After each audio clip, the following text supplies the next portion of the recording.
The Blazers sweep Minnesota. Donovan Clingan dominates Rudy Gobert. Shaedon Sharpe is all the way back. The Blazers are playoff bound. I'm not going to go that far. Slow down. Welcome to the Blazer Focus Podcast. I am Aaron Fentress of the Oregonian with Craig Birnbach. Before we get to this unbelievable turnaround, to go from getting molly-whopped twice by Minnesota and Memphis and then to sweep Minnesota at home is just blowing my mind, Craig. I sat there last night going, what is going on? But before we get to that, we have to talk about Brian Wheeler, who passed away. Has it been? Oh my God, it was Friday. He passed away Friday. Yeah. It's almost a week. Time flies by, man. Long time legendary. I mean, we talk about Sean's as a legend. They followed up with another guy who became a legend in Brian Wheeler, radio play-by-play guy. Of course, everyone knows, how bombastic he was and boisterous and the whole boom shakalaka and batoon shakalaka and everything else. Just definitely had a great career here in Rip Season, but he passed away on Friday. I only met him a couple times. We did a couple podcasts together. He actually was on this podcast once as a guest, and then I was on his podcast. So we knew of each other as well. And then I interviewed him when Sean Lee died, but I didn't have the connection with him that so many other people in the media business did, like you and Mike Barrett and Mike Rice and Antonio Harvey, who worked with him for 15 years. So let's just start with you, just talking about a guy who, man, you probably, how many games you guys attend together? How many years did you guys go to Blazer games together when you saw him and talked to him? Over a decade, 12 right? years. 12 years, to be honest, I won't, for me, game day was, we would chat and, joke, but that's, we spent a lot of time on the phone and watching sports together. I mentioned to you, he came to my house with my mom at Thanksgiving, which is it's my favorite Thanksgiving memories. My mom knows nothing about sports, nothing about the Blazers.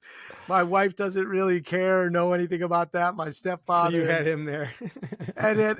So it was interesting because to see Wheels connect with people on something other than sports, which he could do because he was Wheels and he was just so friendly. And my mom loved him. He was funny, but that environment, I'm used to being in that environment as a sports person with a family that doesn't care or talk about sports, that's easy for me to go. But here I brought the Blazers play-by-play guy. Like in most places in Portland, this was in Tigard when my mom lived in Tigard. She's since passed, but anywhere else in Tigard, they want to know Blazers stories. Like, what's Damian Lillard like? And my mom wouldn't know anything that. Where'd you grow up? And how's your, but we just, funny guy, loved music. So we would talk about music. We would talk about other sports. Obviously he was a huge Dodger fan. I'm a huge Yankee fan. So we would, battle there, but, all the things, being a Chicago guy, and we both went to, to medium-sized colleges that were decent at college basketball. So we just had a lot to talk about, and his life, people have talked about, he struggled, he struggled and with his weight, and he wanted so hard to get healthy. So just sad for so many of us that he wasn't able to do that. We, Fentress, me, there aren't a lot of people that can out-talk me, like that. And Wheels could out-talk me. And we would joke about that because that's, kind of who I am. I would look down and be like, hey, Wheels, you just went 21 minutes and I didn't say one word. I got on my phone, we would joke. So, but he loved people, and he loved being the Blazers announcer. Yeah. And the one thing that people have mentioned it, people like Jay Allen that worked with him and got to listen to him every day, he was great.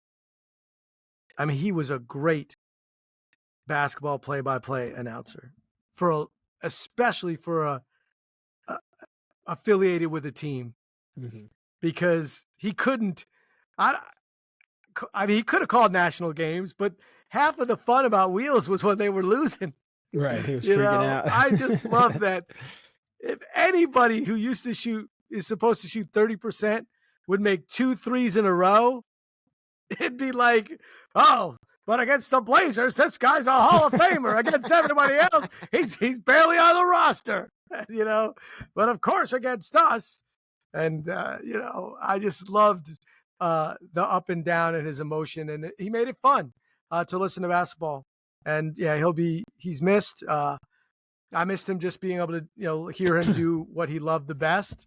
And, you know, everyone that talked about him being generous with his time and being genuine, that's who he was. And yeah, I'll miss my friend. I did joke that, you know, the Blazers gave him a moment of silence. And the Blazers did a great job honoring him. So this is no shade at all. But part of me wished that they did a moment of boom shakalaka or everyone yell, because no one, he did not respect silence in any way, shape, or form. Like that was not what Wheels was known for. Wheels was right. He would fill up the silence with something entertaining and fun. So part of me wishes that everyone, you know, instead of a moment of silence, we're gonna yell boom shakalaka or that's nasty. You know, that would have been a good idea. That would have been amazing. But again, I'm getting chills thinking about that. 1, 2, 3, boom shakalaka.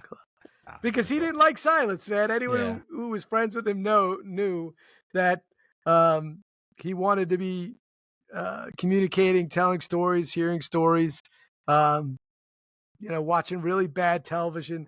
He loved wrestling. I'm not a wrestling guy. Like, so we would joke a little bit. He's like, come on over and watch I'm like, I'm not watching that. I'll come over for watch some football maybe on Sunday, but I'm not watching that stuff. I'm going to do this thing, Wheels. It's called read a book. You know, I used to joke with him, you know. So, and he was a very smart guy. So it's not like that. So, so thank you. You know, thank you for letting me just talk a little bit about my friend. Sure. I wrote a long piece on him at Oregon Live. Anyone who wants to go check it out. Yeah, it's really good. I appreciate that. Oh, thanks. So I interviewed Harvey and Barrett and a guy named Rob Kloss who knew him. And then Rob was just great friends with him. Yeah. Over the weekend, I remembered I interviewed him in January of 23 when Sean Lee died, but I only used 2 quotes from it. And so I'm like, I can go like you got more. I can promise you got more. And the thing is, I remember when I was doing the interview and my deadline was coming up. It wasn't, you know, but I wanted to get him in there and I just finally connected with him. And I remember thinking, because he was going into such great detail about everything that led up to him becoming the announcer, right? And there was a few times I'm like, okay, let's go, because I'm like, look at my clock. Yeah, but you can't cut him off. Can't cut him off. Right, but he gave me so much stuff that I couldn't use it all, because otherwise it ended up becoming the Wheeler replaces Sean story instead of, you know, honoring Sean's. But I went back to it and it's just gold. Like there's just so much good stuff in there. So I was able, for the first time really that I can ever remember, write sort of an obit feature with the voice of the person who passed, with, you know, it's not stuff he hadn't talked about before, but it was just fresh quotes that had, you know, so that was an interesting experience. But yeah, I wanted to do right by him because he was a very beloved character in this town, no doubt about it. But I wonder, because you mentioned how he would, and Barrett mentioned this too, how he would get angry or somber or be aggressive when the team was playing poorly. What would he have been saying on Sunday when the Blazers suffered their 7th worst defeat ever?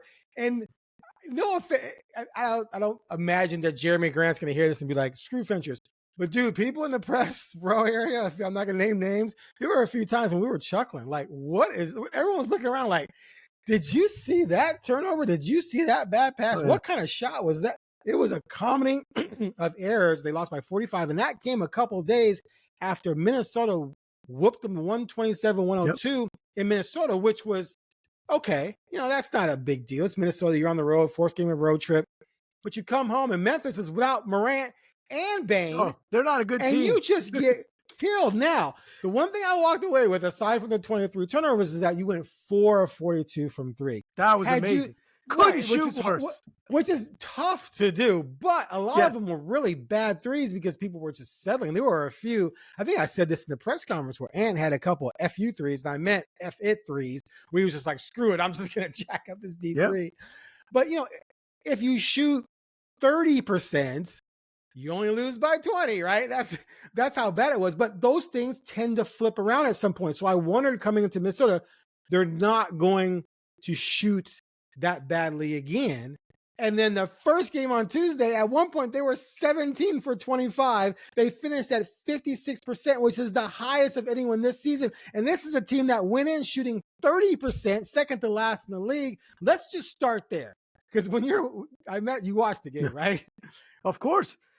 Okay, let's go back to Memphis real quick. Just because we almost did a podcast on Monday. I'll be honest. I texted Fentress during that game. Can you imagine paying for this? Oh, and that too. Well, Billups said that after the game. This is awful. You should be embarrassed. Can you imagine people paying for this? Oh no! And what did I say? I said I'm getting paid to watch it, and I can barely stomach it. Right? But here's the thing: we almost did a podcast on Monday. Had we done that podcast, it would have been trashing the heck out of them to the nth degree. Yeah. I'm glad we waited because we can balance it now, right? So your impressions, however you want to connect the dots, but just going from what we saw over the weekend to these last 2 days, what say you, Craig Birnbach? I have figured it out. I know what the difference is. All right. Alien abduction. Ooh, Monstars. It's the only solution. It's the only probable thing. Like the team that shot 4 for 4,007 cannot then be the best 3-point shooting team in the NBA. Ever. It was crazy. But yeah, I mean, I was, when you're listening to sports radio, you're on social media after the 45-point loss, Billups had lost the room. Yeah. Like people were that's it. Yeah. Last straw, whatever. And I'm like, well, I don't know about that, but that was as bad as it gets for a team where you are. And Shaedon was terrible. Like Scoot was awful. Everyone was awful. Clingan wasn't a factor. You're like, what are we looking forward to? Clingan had more fouls than points. Oh, and he looked terrible, out of shape, and not able to play at the level. And then 2 games in a row where you're like, the first one, when you shoot out of your mind, I thought that was the fluke, right? Like, but I was impressed with Billups that they came out and his stuff saying, if he said, if you sleep well tonight, you're a loser. You're a loser. And the thing about Chauncey, real quick, the thing about Chauncey was a dog and a grinder and a leader, and played on a team with Larry Brown where you had Ben Wallace and Rip Hamilton and Rasheed and guys who cared and played hard, right? He's not down with these little kids running around acting like they don't care, and he's not that dude at all. But anyway, go ahead. Yeah, and he just didn't let anyone off the hook. Right. And then they had the whatever it was, the come to Jesus moment at practice the next day where you're like, we'll see. And then we did. The effort was there. The shots falling was incredible. But to me, last night, there is nothing negative from last night. To me, that's the best Blazers win in 2 years. And you mentioned, well, better than when they beat Dame and the Bucks. Yes, because most Blazer fans wanted Dame to win. I mean, that's just the truth. Because they were mad and they wanted Dame to win. They wanted to celebrate Dame. And in the end, last night, you had 2 out of your 3 lottery picks in the last 3 years. Look like a legitimate starter at center after just 10 games. A defensive powerhouse who could make a dunk and a layup. 17, 12, and 8 block shots. Ridiculous. And he was just kicking balls. He was like, get out of here. That's mine. And just diving on the ground and ripping things for jump balls. He can't win a jump ball. It was like me when I played against my son when he was 8 on a Nerf hoop. Just get that right. Just out of here. Get out of here with that. And that's what. And just right place, right time on the offensive end too to make the easy shots. Yep. And then Sharpe looked like an all-star, a potential Sharpe all-star. looked amazing. Just ridiculous. 33 points. He shot 3 for 10 from 3, and I didn't care. I was like, good enough. Hey, because the putback, one of the greatest dunks, the dunk of the year for the Blazers, which isn't saying much, right? But I mean, just one to remember, right? Now it's one where you're saying, well, did you like this one better? Or did you like the one on Kessler? Did you want? I'm like, who? They're equal. They're all. If you're talking about which one's better. You saw my post? Did you see my post? Yes. But I'm like, okay, fine. That one was sick. Well, we started talking about it after he said it because he goes, "Yeah, that was lit, but that's not my favorite." We're like, "What's your favorite?" He said Houston his rookie year when he got his first start, and Grant gave it to him. He dunked it, and then I brought up, "Well, what about Kessler?" And everyone was like, "Yeah, Kessler," because he dunked on somebody. But we had a little discussion about it before we left. It was kind of funny. But anyway, go ahead. But that was, first of all, his dunk in the first half, where it literally looked like he hit the elevator button. Yeah. And went up and up. Like, how do you jump after you've already jumped? Like, that's how high that guy gets. That was awesome. Going to the rim was fantastic. He finally showed what Chauncey had been saying, like, just go, dude. You're the best player on the court. Just score. I don't care. You don't have to pass. We're not into that. Go ahead. And he said, if you have any space, shoot it. If they get up on you, blow right by them. That was the instruction. Right. There was no pass in those instructions. No pass in it. Well, if you're double team, maybe give it up. But I'm just saying, like, that's what you want to see. So I thought it was, I thought it was perfect. It was a fun game. It was an exciting game. Sharpe was Edwards that, last night. He was better. And, at that same position, that same athleticism, he was more athletic. I mean, Edwards couldn't hit a shot to save his life. 0 for 10 on threes or 0 for 9? It was disgusting. It was just, he couldn't hit anything, though. I wanted my money back, and I got in for free. And, Clingan was better than Gobert. You know what I mean? He just was. He was. And I will say they were scared to get. Julius Randle could not figure out how to get past Clingan. He got him a couple times on some fouls, but he wasn't getting through. Well, Clingan picked up 2 fouls in the first 3 minutes. But I just say, like, my man does not jump. Like, he doesn't jump. Like, he doesn't fall for the up fake because he's not going up. He just bends wrong when he fouls. He's blocking those shots because he's just huge and he's in the right spot. Do you know what I mean? Like, like he's blocking 2 and 1 because he's like, well, I didn't jump, so I'm already here. And that's why he can't win a jump ball, though, against guys that are shorter than him. But I just thought it was a perfect night. If you're a Blazer fan, that's what you hope for right there. And it is interesting, and we're going to have to talk about it, who wasn't on the floor and who wasn't there. And what does that mean? Because we do a podcast for a reason, to get into the details. Right. But off the pure emotion and result and individual play of 2 guys. Well, 3, because Kamara was great too. Everyone did something. Like, if people weren't scoring, they at least were playing good defense and not making the silly mistakes. I mean, they still had turnovers, but they weren't as bad. But defensively, I just thought they were really, really good. Now, we could say this. Look, the first win, they shot ridiculously. Yes. You shoot 50%, 50, and they were 56% only because in garbage time, there were some clunkers. Right. But in the heart of the game, they were over 60. And then the next night, one of the best 3-point shooting teams in the league shot 17%, right?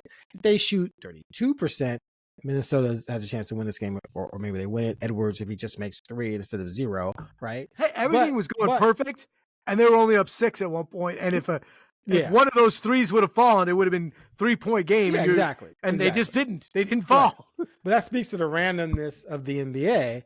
But let's go back to the whole, sky is falling thing. I've been trying to explain this to as many people as I can, but if you are going into a season and you're chasing a top 3 pick, right? Like, you got to lose 60 games, close to 60 games. You can't lose 60 games barely. If you're not good enough to win, you can't do it well. Win 30 games, 40. then you're just going to have some nights when you just get shellacked. It's inevitable. And so like you're not good. Right, exactly. So last year they lost 14 games by 20 or more, right? And then they lost 2 by 60, which doubled the amount they'd ever lost in history by 60, right? They were hideous and they were injured and then they were tanking. The year before they lost 8 by 20 or more. That seems like, well, that's not that big of a difference. Here's the difference. 6 of them came from March on. Right. When they had shut down everybody, when they quit, and they were tanking, right? So you just can't have it both ways. You can't say, well, I want to see some fight. And I want to say, well, you've seen fight. Most of their games haven't been like that. They've had 2, really. And so they're just going to happen.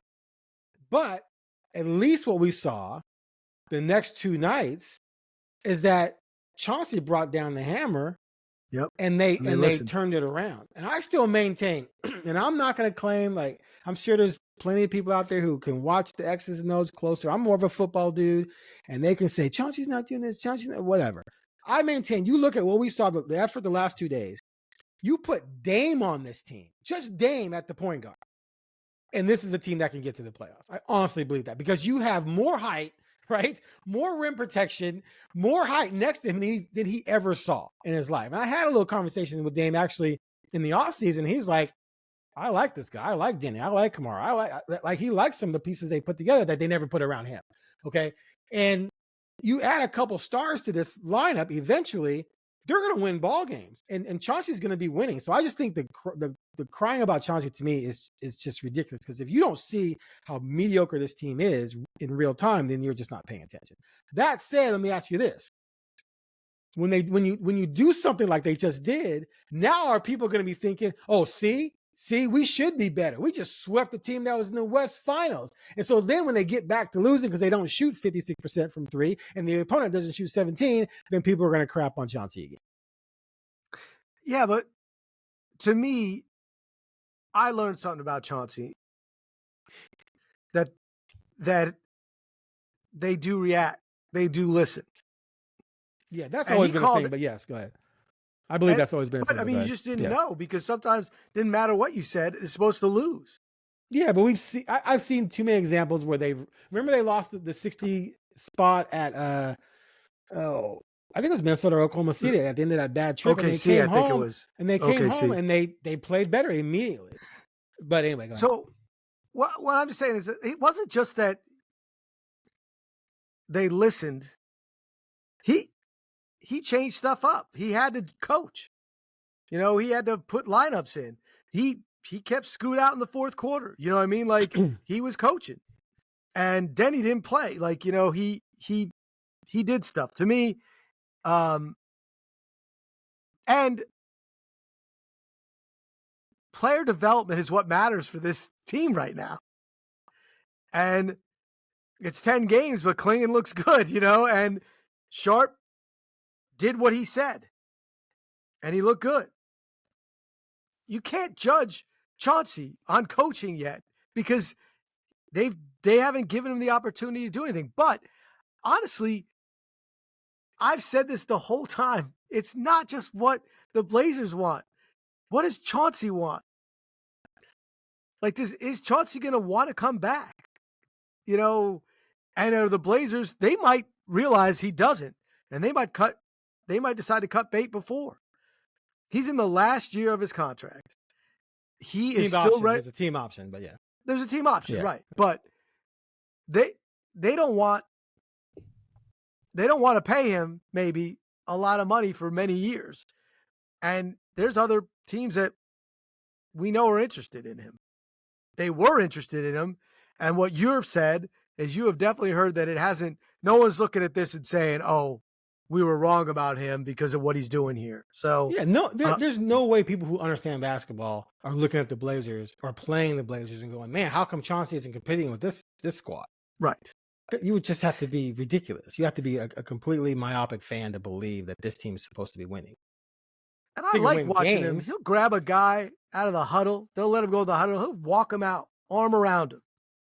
So he's embraced the development part. So I'm not sold either way on Chauncey, but I'm also thinking people should stop worrying about how sold the Blazers are on Chauncey and be a little concerned or understand that how enthralled is Chauncey on wanting to stay here, you know? No one wants to. I would have loved if he had been able to leave and go to a much better team. So all these haters would To have the been like, Suns, wait, right? Like wait, if that would have happened. wait, what? He's going where? Anyway, so. But look, there's no way you can look at this team and see what happened after a 45-point loss and then see their effort and how they played on both ends of the court. One game where their offense was off the charts and another game where you could say their defense won it. And not say, good job, Chauncey Billips and the coaching staff. You can't say that he didn't do a good job because the attitudes were better, but he also, offensively, they killed it one game. Defensively, they killed it the other. So there's going to be more bad nights. Because like you said, there's going to be a lot of losses. Celebrate There's going to be bad nights. The other complaint was I'm not seeing the player development. I challenge people, like what? Sharpe missed 50 games last year. And he missed all of training camp. And he comes back and he struggles. That's somehow bad coaching. Scoot can't shoot yet. So is Chauncey supposed to wave some magic wand and poof, Scoot can shoot now? No, that doesn't make any sense. Now, Kamara, Rupert, and Murray have all played way better this season than they played. Murray played really well. Best game he's ever played last night. I've been a critic. Yep. Give him credit. He was aggressive, both ends of the court. He's looked like an NBA player. He's just a smarter player now, and he's shooting better. But again, that's a high first round, a late first round pick, and 2 second round picks, right? And hurt most of last season. This season, he's been struggling. He's not. He wasn't going to develop Ant. Ant was developed. Well, I'm saying if you're I'm just saying people are nitpicking him. I'm just trying to point out each individual and say you can't. And then Denny's struggling. So it's Chauncey's fault now that Denny keeps attacking the rim when there's a big right there in front of him and keeps missing layups. Like there's certain things you just cannot blame. He just can't finish. Coach for. And then the whole thing always comes out. He only had that 1 year as an assistant. Steve Kerr had 0 years of experience, took over a 53-win team with 2 amazing players and 1 really good player. He didn't teach Steph Curry how to shoot 3 or Klay Thompson how to shoot 3. Now, he put them in a position to accentuate their abilities, but that was a 53-win team, and they won 4 times. And then it gets Durant, and they win 4 times. So now it's Kerr. No, there's no evidence that Kerr's a better coach than Billups. If Kerr were coaching the Blazers, they'd be getting their head kicked in. If Billups coaches Durant, Klay Thompson, Curry, and Draymond Green, I guarantee you they win a championship. Absolutely guarantee it. So anyway, we can go on forever about that. I think it's important we move on to this. No Ant. Yeah. But more importantly, the last 2 nights. No. First, let's talk about Ant. Okay, so Ant leaves the game in the first quarter, holding his chest. I didn't see it, but they said he was out chest. I'm like, chest? What does that mean? I asked Casey Holdahl actually because I texted someone first and they said, we don't know. We're doing tests or whatever, checking them out. And I asked Casey, who works for the Blazers, and I said, so chest, did he get hit? Did I miss something? He said, no. I said, is this internal? He's like, it seems like it. That's clearly scary, right? Because now you're thinking this poor kid, 25 years old, is having some kind of health issue? Like, what?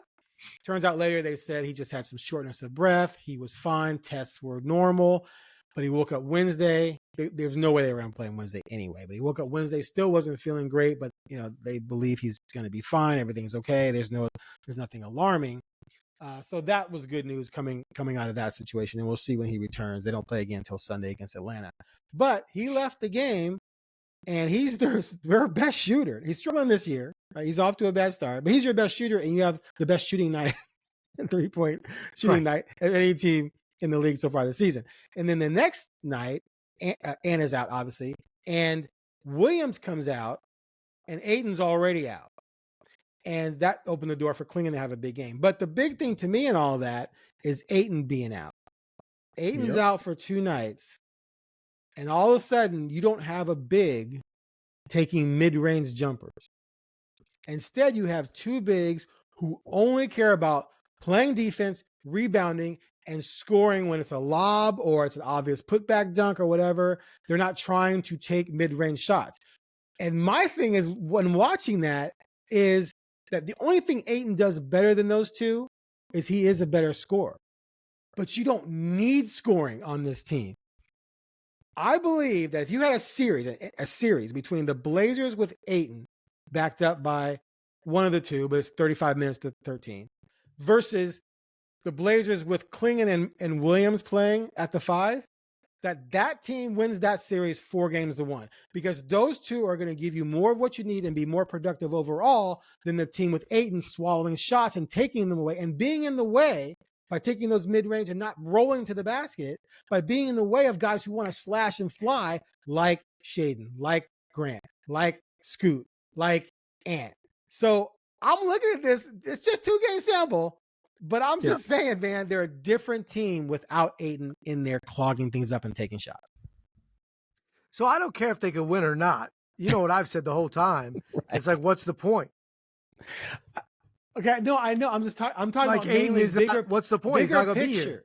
Well, that's my point. Yeah. That's my bigger picture point. Is that Clingan, I think they're going to be clearly better. I think moving forward without him, but still he was a big piece of what they got back in the whole trade package, and not being able to maximize the talent that he does have, I think it hurts. But if your style of play doesn't warrant someone like that, and you're able to get what you're getting out of someone like Clingan, and again, it's just a one big game, he's had some duds, then moving forward, to me, it's just a no-brainer that you're going to go with the rim protecting center who's going to set screens and roll to the basket. And then he's going to be surrounded by Ant, Sharpe, Grant, and Cooper Flagg. And then you're pretty good. And Cooper Flagg, just Cooper Flagg. Or Ace Bailey. I'll add to that. Go ahead. So you missed a huge part there. You forgot to list on a rookie contract. I mean, true. But that's it. On a rookie contract. This, to me, Robert Williams, you're going to, look, if you could trade him for a first-round pick, you're going to trade him. But can you trade him? I don't know. He's got an injury. There's rumors out there your Knicks might be interested. Yep. And the Lakers. We need him. Of course, it's always Knicks or Lakers, right? That's the engagement. There's no way. There's no way both those teams want him. It's like, we need to create a rumor. Who should we use? Charlotte and Indiana. What are you, dumb? New York and LA. No one reads that. Don't want them. No one reads that. Nobody's on. So, but look, I don't know how, his contract's a good contract. But the problem is his injury prone, right? So, Robert, I think they have, a better chance of wanting to keep trade Ayton. It's like, who wants these You're going to parts? have to add assets to move Ayton. And no one wanted him. You know what I mean? You got him because they didn't want him. The Suns didn't want him. They'd rather have Nurkic. Yeah. You know what I mean? So, and you played a lottery ticket, and everyone was like, yeah, you're not going to win that. He's going to be fine if you want a guy that, he's been fine. He hasn't done anything wrong. Double doubles, it's just, does that work in the NBA at all? Well enough on a team that is where wins aren't the factor and developing is the factor.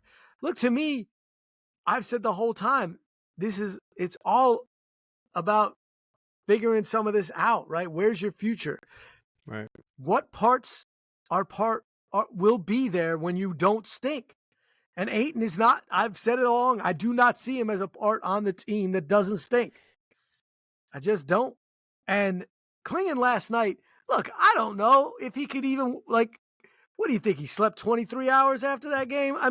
He was exhausted. He's not in that shape yet. But God, he's got the effort and and he wants it.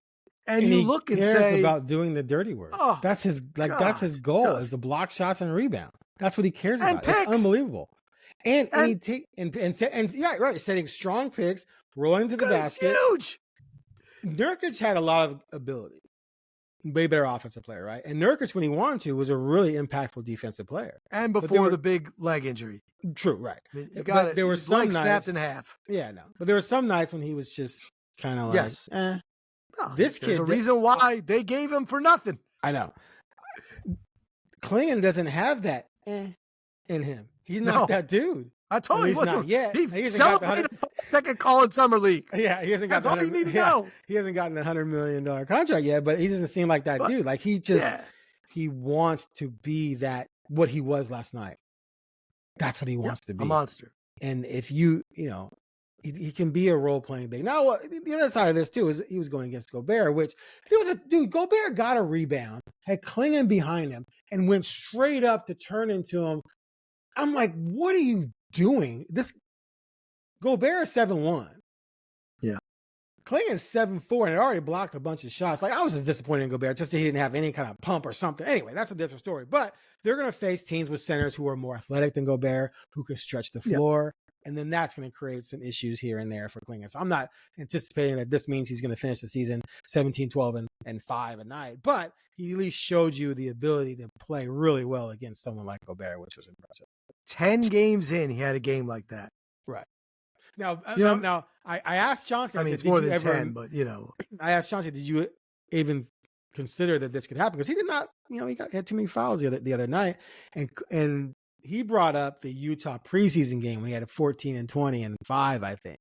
And I was kind of like, "What you talking about? What you talking about, Chauncey? That don't count." That's preseason. It was Walker Kessler, and Kessler played 12 minutes, and Utah quit. But still, I mean, it is an NBA game, and he did put up, an impressive double. But I just love his attitude. I just love that, even if he's never started, to have a guy like that who's going to go in there and play defense and rebound and care and play hard is a nice get. I mean, the part that's difficult is you didn't play 3 guys that are in your rotation who are supposed to be playing significant minutes, and you had the best game of the season, the most entertaining game, and so what do? I mean, Ant didn't play. You don't do it. You go back to your team because look, Minnesota. Because you want to lose. If you play an NBA series, I think Minnesota sweeps. Well, of course. Look, they were awful, and they're not very good right now. Right. So I'm just saying that we can't make too much. They haven't figured it out. We can't. They're still figuring out what to do with Julius Randle and not having, Cat. They're still figuring out. The Knicks are still figuring out how to play with Cat. This isn't. They're not better than Minnesota. Minnesota was awful. Anthony Edwards was terrible, and he's one of the best players in the league. He's not gonna go for 10 again, probably from 3 the rest of the season. Sometimes things work out. Right, you celebrate it and enjoy it. But the issue is, I don't want to see DeAndre Ayton play. I want to see Clingan. Now, I don't want to see Clingan get 5 fouls in 4 minutes, of course, and that's what could potentially happen. And we've always Scoot was not terrible. 5 turnovers. He wasn't the reason, but he wasn't awful. And the game before, he shot better than he ever shot in his life, but that's the thing. To me, where's your future? It's not with Ant and Ayton. Now, is there a chance there's a future with Ant and Sharpe? I guess, but to me, I think Sharpe, when Ant's not in there, he doesn't feel the pressure to give it up. And when Sharpe's not in there, I think Ant really struggled. I mean, when Ant's not in there, Sharpe feels more like I could go. Now, he's just come back, so maybe he'll be like that with Ant. He just wasn't in the games that we saw. He might not get as many opportunities because Ant's going to be going, right? Yeah. I want to see Ant play with a legit 2 guard next to him. Like, Tumani did a great job defensively, but it's not a legit 2 guard.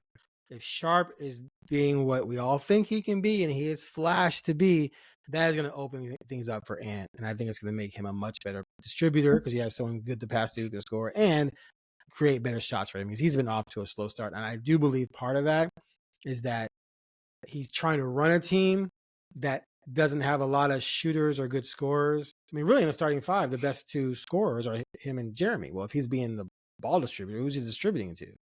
So I'm looking forward to seeing him and a fully back Sharpe play together and see if they can be dynamic.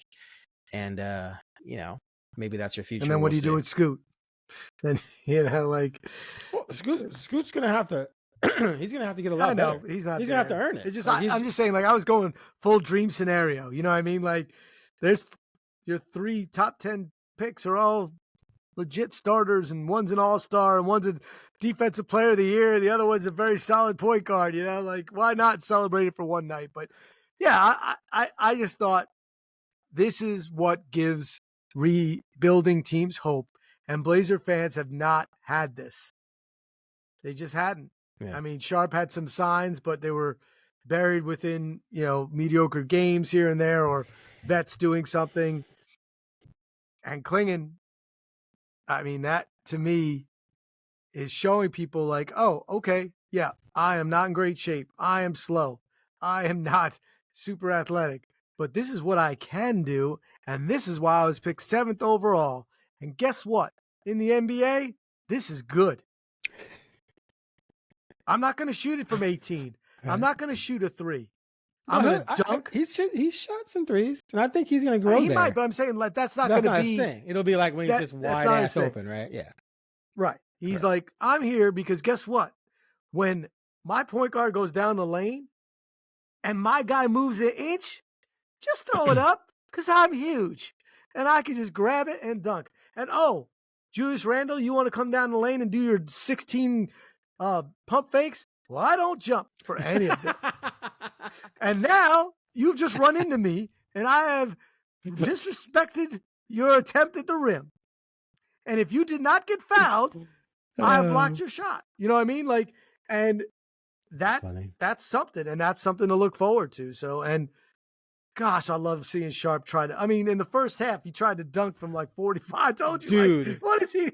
Shaedon Sharpe, if he sees the rim, and there's no one in front of him, he is attacking it and trying to dunk on every single person in the game. He does not care. And he can't even jump that far. Like he was like 4 feet from the rim, even if the guy didn't foul him. And it was one of the best defensive players in the league. I mean. Nas Reed was like, how's that a foul? Like he landed on me because he was 3 feet short of the rim. But I've told you that from the get-go. Like, I love the fact that he thinks he could dunk on a Mack truck and he doesn't care. He's going to try it. It's amazing. And then last night, they didn't have a truck in front of him and he jumped up and he just cuffed it on a putback where if you don't put a body on him, he's going to be a meme and he's going to be everywhere and it's going to be awesome. So I loved it. I think that I enjoyed, there was energy, you know what I mean? Like, yes, it's a Wednesday, night and we're excited about the Blazers. Yay. Right. Like, I don't know, True. All right. They have Atlanta on Sunday. Then they go on a trip. They hit Houston, San Antonio, somewhere else. I can't remember. And we'll see what this team does. Again, we're not anticipating that anything's changed, that they're going to start winning a bunch of games or anything like that. We just know that we saw some signs of hope. Enjoy the moment for this season. What's that? Enjoy the moment. Enjoy the moment. Enjoy the back-to-back sweep. Hold on, real quick. I got to make sure I get this right. Atlanta. Okay, they go to OKC, Houston, Memphis, Indiana. Ooh, that's going to be tough. Anyway, we will be back shortly on the Blazer Focus podcast. Keep the faith, Rip City.